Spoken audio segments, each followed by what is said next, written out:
We are keeping a close eye on Tropical Cyclone Gabrielle, which has been intensifying, and we are currently at a severe Category 3 system. It is well offshore the Queensland coast, about halfway between Australia and New Caledonia, but it is making its way towards Norfolk Island, and we have actually issued a tropical cyclone warning for Norfolk Island for gales developing within the next 24 hours, and we are already seeing those winds pick up ahead of that system approaching late tonight and into tomorrow morning. So we are expecting to see destructive winds at Norfolk Island, as well as very heavy surf and very heavy rainfall as well. So reminding residents of Norfolk Island to keep an eye on those warnings and follow all advice from local police. And what's the latest thinking on how close it'll get to Norfolk Island, Jonathan?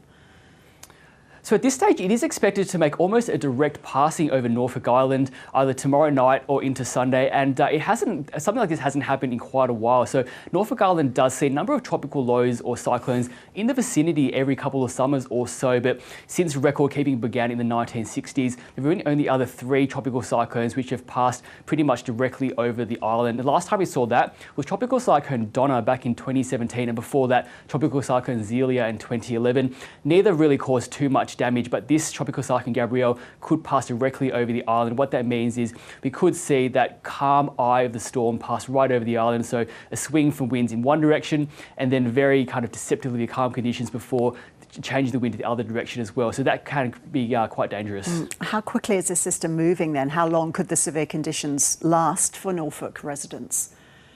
So it is looking like 24 to at least 36 hours of gale force winds at Norfolk Island. It is quite a large system. It will start to weaken off as it moves further towards the southeast, but unfortunately the next in the firing line will be the North Island of New Zealand, expecting to see some severe weather, including for Auckland early next week. But we are reminding people, even across Queensland and northeast New South Wales, that the system is also producing strong winds and hazardous surf conditions all the way from the Capricornia today and down towards Newcastle tomorrow. So for those planning to head to the beach, it will be hot and sunny, to take extra care with these dangerous swells coming in and to follow all the advice from surf lifesavers. So how big a swell are you expecting?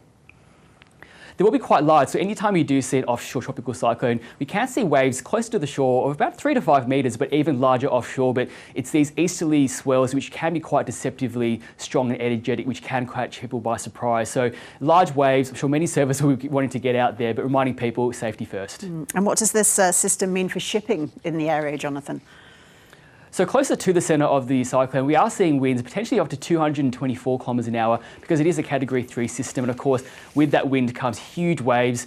We don't have really any reliable observation networks over the Coral Sea, but definitely could see waves above 8 metres. And we have had reports of some ships having to change their course. So certainly not a great place to be right under the cyclone.